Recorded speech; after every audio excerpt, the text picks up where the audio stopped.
difícil? ¿Habíais sufrido?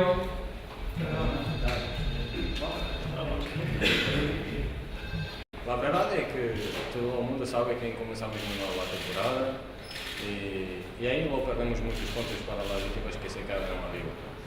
Depois lutamos, peleamos, tentamos tudo, mas já era tarde. Na última partida já sabíamos que era uma partida muito difícil aí em Sevilha.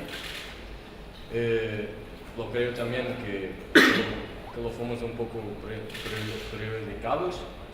Já está, terminamos fora da Champions e agora temos que nos focar na Liga Europa e na Liga tentar volver à Champions este ano. Aún não começou a temporada e já queres que estemos na final, calma, tranquilo, lo vamos ver. Vamos primeiro tentar lá passar a fase de grupos e dar passo a passo.